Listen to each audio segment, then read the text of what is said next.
EMS TV के सभी दर्शकों को सुनील जैन का सादर नमस्कार। आज हम बात करेंगे रासायनिक हथियारों पर। चीन ने एक ऐसा खतरनाक सिंथेटिक वायरस बनाया है जो पूरी दुनिया में तबाही मचा सकता है। अभी हम लोगों ने कुछ साल पहले ही कोरोना वायरस का आतंक पूरी दुनिया में देखा है और कोरोना वायरस के कारण सारे दुनिया के देशों में लाखों लोगों की मौत हो गई और जिस तरीके की अफरा तफरी मची उसको लेकर पूरी दुनिया में एक भय का माहौल पैदा हो गया था। अब जैसे तैसे थोड़ी सी राहत मिली है तो चीन ने एक इबोला वायरस से एक नया सिंथेटिक वायरस विकसित किया है। इस वायरस से 3 दिन के अंदर शरीर के सारे आर्गन काम करना बंद कर देते हैं और चीन ने इस शोध को यह कहकर शुरू किया था सिंथेटिक वायरस को कि हम इबोला वायरस का एंटी वर्जन तैयार कर रहे हैं जिससे इबोला से निपटने में सहायता मिले। लेकिन ये वायरस इबोला से भी ज़्यादा खतरनाक है। अब जिस तरीके से पूरी दुनिया में आणविक हथियारों के बाद अब सबके पास तरह तरह के हथियार हैं और सारे देश में परमाणु बम से लेकर आणविक हथियार और बहुत बड़े हथियारों का जखीरा है, तो ऐसे में जब सारी दुनिया में तीसरी विश्व युद्ध की आशंका देखी जा रही है, सारे देश आपस में लड़ रहे हैं, ऐसी स्थिति में चीन ने जो नया सिंथेटिक वायरस तैयार किया है उसको लेकर सारी दुनिया के देशों में एक चिंता बनना शुरू हो गई है कि यदि इसका किसी के पास कोई जवाब नहीं है। जैसे कोरोना का वायरस भी चीन में ही बना था, चीन की लेबॉरेटरी से वो निकलकर पूरी दुनिया के देशों में फैला था और आज तक ये प्रमाणित नहीं हो पाया कि कोरोना वायरस किस माध्यम से और कैसे फैला। अभी भी कहा जाता है कि जो रासायनिक हथियार हैं वह हवा के माध्यम से या और दूसरे उनके परिवहन के साधन होते हैं, बड़ी तेज़ी के साथ कोरोना का वायरस पूरी दुनिया के देशों में फैल गया था। अब जो इबोला वायरस बना है और वो चीन के द्वारा बनाया गया है, चीन की जो लैब है इसने पूरी तैयार करके टेस्टिंग भी कर ली है, तो एंटीडोज तो बना नहीं, लेकिन एंटीडोज के नाम पे एक और ख़तरनाक वायरस चीन ने बना लिया है जिसको लेकर सारी दुनिया के देशों में एक नई चिंता देखी जा रही है। अब ये चिंता क्यों ना हो, रूस और यूक्रेन का युद्ध पिछले 2 साल से चल रहा है। कोई भी अंतर्राष्ट्रीय संस्था, चाहे वो संयुक्त राष्ट्र संघ हो, चाहे कोई भी देश के राष्ट्राध्यक्ष हों, इसको रोकने में सफल नहीं हो पाए और नाटो देश अमेरिका की सह पाकर यूक्रेन को सपोर्ट करते थे और उनके पीछे ये था कि रूस को कहीं ना कहीं कमज़ोर कर दिया जाए और रूस को कमज़ोर करने के चक्कर में और रूस और यूक्रेन के बीच जो युद्ध चल रहा है उसने सारी दुनिया के देशों में एक बड़ी तबाही मचाई है। इस बात से इनकार नहीं किया जा सकता है। ये युद्ध लड़ने वाला युद्ध लड़ाने वाला दोनों को ही नुकसान होता है, किसी एक अकेले को नुकसान नहीं होता है। तो नाटो देशों की भी आर्थिक स्थिति रूस यूक्रेन युद्ध में भारी विषमता आई है और वहाँ का भी जनजीवन जो है वो बहुत अशांत हो रहा है। अमेरिका, रूस, चीन, ये 3 महाशक्तियाँ पिछले 7-8 दशकों से पूरी दुनिया में राज करने की बात को लेकर हमेशा एक दूसरे के प्रतिस्पर्धी रहे हैं। हाल ही में रूस और चीन के बीच में एक समझौता हुआ है। ये नो लिमिट समझौता है, इसमें कोई लिमिट नहीं है, मतलब दोनों एक दूसरे को किसी भी हद तक जाकर सपोर्ट करेंगे। और ये समझौता इन दोनों देशों के बीच में इसलिए हुआ, दोनों महाशक्तियाँ मानी जा सकती हैं रूस और चीन, कि अमेरिका जिस तरह से पूरी दुनिया के देशों में जिस तरह से माहौल बना रहा है, तो अमेरिका से निपटने के लिए रूस और चीन एक मंच पर आकर खड़े हो गए हैं। अब इजराइल और गाज़ा का युद्ध पिछले कई महीनों से चल रहा है। यहाँ बच्चों, महिलाओं और गाज़ा के जो वो फ़िलिस्तीन के हमास के जो सैनिक थे उनको मिला के करीब 50,000 से ज़्यादा लोग मारे जा चुके हैं और लाखों लोग निर्वासित हो गए हैं। यहाँ से वहाँ जाना पड़ा है किसी तरीके से जान बचाने के लिए। संयुक्त राष्ट्र संघ और अंतर्राष्ट्रीय जो ट्रिब्यूनल है उसने भी इस युद्ध को रोकने के लिए और इजराइल को बहुत सारी बातें कहीं, लेकिन इजराइल ने किसी की भी नहीं मानी। अमेरिका लगातार इजराइल को समर्थन दे रहा है और कहा तो यहाँ तक जा रहा है कि भारत से भी कुछ हथियार इजराइल को दिए गए हैं। फ़िलिस्तीन में जो हो रहा है उसको लेकर अब सारी दुनिया के देशों में एक अलग तरीके का तनाव बन गया है।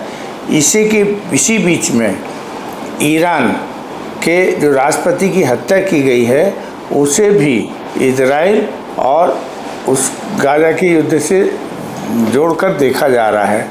तो पूरी दुनिया के देशों में जिस तरह की मारामारी बनी हुई है, और अभी तक तो हम बात कर रहे थे अणु बम के हथियारों की, परमाणु बम के हथियारों की या घातक नए नए मिसाइलों की जो कई हज़ार किलोमीटर जाके और सीधे लक्ष्य में हमला करते थे, लेकिन उन सबसे हटके अब ये जो चीन में सिंथेटिक वायरस बना है और जो खबरें निकल के बाहर आई हैं सिंथेटिक वायरस की, तो निश्चित रूप से ये माना जा सकता है कि चीन ने इस वायरस के नाम पर एक बार फिर दुनिया के देशों को डराने और धमकाने का काम किया है। यदि ऐसा ही है तो यदि इन परिस्थितियों को नियंत्रित नहीं किया गया तो पूरी दुनिया के सारे देशों में केवल मानव जीवन ही नहीं, पशु पक्षियों के भी बड़ी मात्रा में नुकसान होने की संभावनाएं बनती हुई दिख रही हैं। अच्छे से मुझे याद है कि 92 में अमेरिका ने इराक के ऊपर हमला किया था और उस समय यह आरोप लगाया था कि इराक रासायनिक हथियार तैयार कर रहा है, और उस समय भी यही बात हुई थी कि ये रासायनिक हथियार से तबाही मचाएगा, और उसके कारण अमेरिका ने अपने सहयोगी देशों के साथ मिलकर इराक पर हमला किया था। और उसके जो राष्ट्रपति थे उस समय के सद्दाम हुसैन, उनको बाद में गिरफ्तार भी किया और फांसी की सज़ा भी दे दी। लेकिन आज तक ये प्रमाणित नहीं हो पाया, बल्कि कई सालों के बाद ये खुलासा हुआ कि इराक कोई भी रासायनिक हथियार नहीं बना रहा था और ऐसे कोई प्रमाण नहीं मिले। लेकिन चीन तो इस मामले में सबसे आगे है और चीन की तरफ से खुद ही ये बात सामने आ रही है कि उसने इबोला वायरस के कुछ उनको लेके जीन्स को और एक नया सिंथेटिक वायरस तैयार किया है, और उसके पीछे उसने लॉजिक ये दिया है कि इबोला वायरस बहुत ख़तरनाक था और उसके एंटीडोज तैयार करने के लिए शोध करके हमने सिंथेटिक वायरस निकाला है। लेकिन इनका उपयोग जब कभी भी बात होती है तो होती तो अच्छे के लिए है कि हम कुछ काम अच्छा करने जा रहे हैं, लेकिन उससे और ज़्यादा तकलीफ़ें शुरू हो जाती हैं। तो अब रासायनिक युद्ध का एक नया दौर शुरू हो गया है जिसमें चीन सबसे आगे है। आज तक दुनिया के देश इस बात का पता नहीं लगा पाए कि कोरोना का वायरस इतनी तेज़ी के साथ पूरी दुनिया में कैसे फैला। ठीक है, उसका टीका बनाने की बात की गई, टीके के भी साइड परिणाम सामने आ रहे हैं कि अब लोगों के थक्का जमने के या बहुत कम उम्र में लोगों की साइलेंट अटैक से मौतें हो रही हैं। तो एक पीछा तो थोड़ा बड़ा कोरोना से राहत मिली है, लेकिन जो टीका लगा है तो अब टीका के साइड इफ़ेक्ट से सारी दुनिया के देशों में मौतों का एक नया सिलसिला शुरू हो गया है। ठीक है, इसकी मौतों की संख्या कम है, लेकिन एक जो वैक्सीन बनाई गई थी कोरोना की, अब उसके साइड इफ़ेक्ट से भी लोगों को बीमारियां आ रही हैं और लोगों की मौतें हो रही हैं। ऐसी स्थिति में जब पूरी दुनिया तीसरे विश्व युद्ध के मुहाने पर खड़ी हो, कोई किसी की सुन नहीं रहा है। कहने में अच्छा भी नहीं लगता है, लेकिन जो वास्तविकता है कि चीन में जब ट्रंप आए थे तो ट्रंप भी एक तानाशाह शासक की तरह शासन कर रहे थे। अमेरिका का तो स्वभाव ही हमेशा से तानाशाही भरा रहा है कि वो सारी दुनिया के देशों में अपनी उपस्थिति दर्ज कराने और अपने फ़ायदे के लिए सारे दुनिया के देशों में युद्ध फैलाने का काम करता रहा है। लेकिन बात करें हम रूस की, तो रूस और चाइना मतलब अब इसमें शामिल होते हुए नज़र आ रहे हैं कि वो दो दिशा में फिर दुनिया बट रही है। तो अमेरिका की देखा देखी आज रूस में पुतिन भी पिछले कई वर्षों से वहाँ के राष्ट्रपति बने हुए हैं। जिस तरीके से चुनाव और वो जो चाहते हैं एक तानाशाही भरा व्यवहार है, और इस बार वो 88% वोटों से जीते चुनाव, और ये कह के जीते कि हमें इतना बहुमत मिलेगा। रूस और यूक्रेन के बीच युद्ध चलने के दौरान जिस तरीके से राष्ट्रपति पुतिन की जीत हुई है, तो उन्हें भी पूरी दुनिया एक तानाशाही के रूप में देख रही है। चीन में शी जिनपिंग साहब जो हैं उनका भी तानाशाही का स्वरूप बना हुआ है।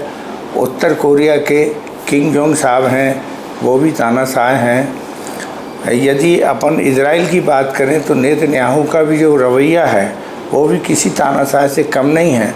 सारे दुनिया के देश और अंतर्राष्ट्रीय संस्थाएं उन्हें युद्ध विराम के लिए कह रही हैं, लेकिन वो किसी की कोई बात नहीं मान रहे हैं, और भारी तबाही अभी भी गाजा में और फ़िलिस्तीन में हो रही है। तो जिस तरीके की स्थितियां वैश्विक स्तर पर बन रही हैं, तो एक तो ये कारण है, दूसरा पूरे विश्व में जो महंगाई और बेरोज़गारी की समस्या खड़ी हो गई है, उससे आम जनजीवन जो है बहुत बुरी तरीके से परेशान है। तो चाहे वो यूरोप के देश हों, चाहे दक्षिण एशिया के देश हों, पूरी दुनिया के देशों में महंगाई के कारण और सारी अस्त व्यस्त आर्थिक व्यवस्था चल रही है। ऐसी स्थिति में ये जो तानाशाह शासक होते हैं, ये जनता का ध्यान बटाने के लिए इसी तरीके से युद्ध की विभीषिका में देश को झोंक देते हैं, और जब देश को झोंक देते हैं तो एक लंबे समय के लिए बहुत बड़ा नुकसान होता है। आज हम बात करें गाजा की, इजराइल की, या हम रूस और यूक्रेन की बात करें, कितना विनाश हुआ है। जो 4 दशक 5 दशक में वहाँ विकास कार्य किए गए थे, वो सब इन 2 सालों में नष्ट होने की कगार पर पहुँच गए हैं। और जो आम आदमी है वो यहाँ से वहाँ भाग रहा है, बहुत सारे लोग अपंग हो गए हैं और जनजीवन बुरी तरीके से प्रभावित हुआ है। तो युद्ध में जो भी था, अभी तक तो आणविक हथियारों की हम बात कर रहे थे, लेकिन अब रासायनिक हथियारों का खतरा भी बन गया है। तो इसको लेकर एक सारी दुनिया में चिंता की बात देखी जा रही है। और सबसे बड़ी बात यह है कि रूस और चाइना यदि इकट्ठे हो गए और उनको उत्तर कोरिया का भी सपोर्ट मिल रहा है, तो ऐसी स्थिति में अमेरिका भी अपने कदम पीछे नहीं हटाता है, या कोई ऐसी संस्थाएं सामने नहीं आती हैं कि जो इन परिस्थितियों में सही निर्णय लें। वैश्विक व्यापार संधि 1993 में लागू हुई थी, और 2003 के बाद से सारी दुनिया के देश इसका शिकार हुए हैं। सब देशों के ऊपर भारी कर्जा है और भारी टैक्स इस बीच में लगाया भी गया।